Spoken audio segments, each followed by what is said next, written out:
Okay, good afternoon and welcome to Yeshiva YouTube Daily Double. They were doing Masechah Shabbos, the 18th parak. We're finishing the 18th parak. We just started the 18th parak. We're finishing it already today. Beis and Gimel. Let's do Mishnah Beis. Chavile Kash v'Chavile Eitzim v'Chavile Zerodim. Now, these are bundles of straw, of pieces, branches. Chavile Zerodim are reeds that are bunched together.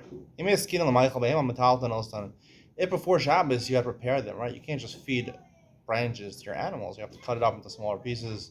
Straw also, you have to process it a little bit before you can feed it to the animals. If it's not even animal fodder, then it's muksum makmas gufo. You can't make meichel behim that's considered makal patish on Shabbos. So you're stuck and you can't move it. Imlav, right? If you didn't fix it for animal food, you can't move it. In hiskina, then you could. If you're already fixed before Shabbos, then you could. If you have chicks running around your farm because you want to farm, because you splurged on Shemitah land last year during Shemitah to buy some Shemitah land, so now you have a farm here in Israel, even though you live in Lakewood, New Jersey, you come once a year to visit your farm, you have some chicks running around, so on Shabbos you can put a basket. Let's say you want to cover over a certain place, it's muddy somewhere, you don't want them to run.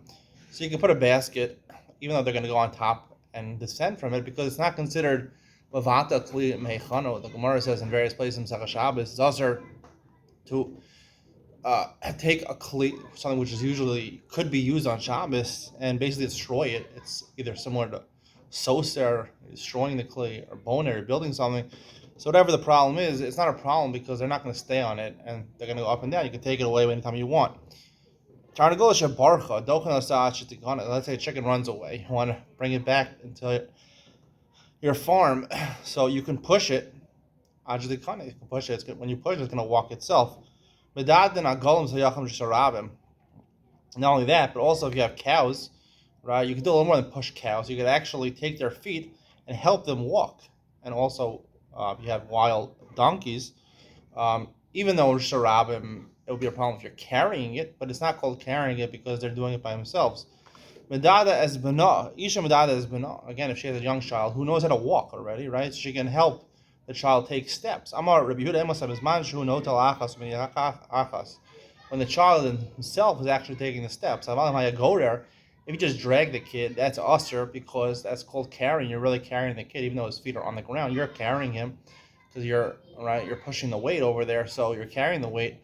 Even though we say, the Gemara says, a human being technically carries himself, it's still usher midrabanan to carry a person, but it's only midrabanan. You should know that. Only to pick up a person and carry them on Shabbos where there's no air, it's only midrabanan.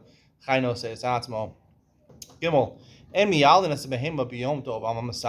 can't, if you're involved in helping your animals give birth, one of your animals, your cows, is pregnant and wants to give birth. Now, all of a sudden, we're talking about Yom Tov, even though it's not Shabbos. I'll explain why we're talking about Yom Tov and Ian Mitzion.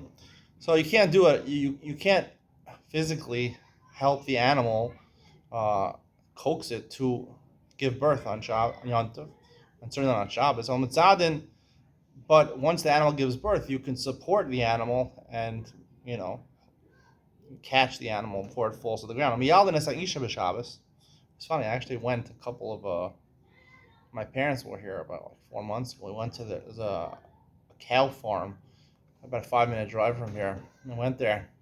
And actually, while we were there, the cow actually gave birth to twins. It's crazy. There was no one even helping the cow. It came out of the cow as twins, and one of them actually had a problem standing up, and the other one, I don't know, it was crazy. There was no one even there.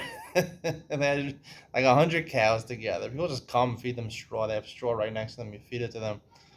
The animal gave birth to twins. It's pretty disgusting. I mean, you'll see the animals going to the bathroom. If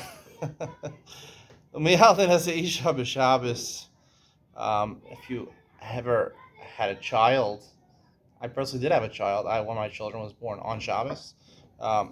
Even if it's a Jewish nurse, a Jewish midwife, she can help out on Shabbos. I was in Shari Tzedek, which is a very frum hospital in Yerushalayim. All my kids were born in Shari Tzedek, and there were a lot of frum girls actually where I had shifts on Shabbos as midwives. But they were makbid when they ever needed to press something on a computer, they always, called over the Arab lady to do it. Um, but the actual birth itself, right? Sakanas nefashos is both for the mother and the child, so you're allowed to do that. The You're allowed to even violate tchumim to call a midwife if there's no midwife around from one place to another place, even though it's going outside the tchum. You're normally allowed to do it. Machal on Shabbos. Not only that, then machal Shabbos for a birth. The kosher is a tabor, when the baby comes out and the umbilical cord comes out. You don't want it to suffocate the baby. You're allowed to tie it, but you're not allowed to cut it according to Tanakh. He says you can even cut it. Anything which is involved, even though directly it's not going to necessarily kill the child, but anything which is part of the process of giving birth to a child, just like Mila, we're going to learn in the next paragraph, talks about Mila on Shabbos.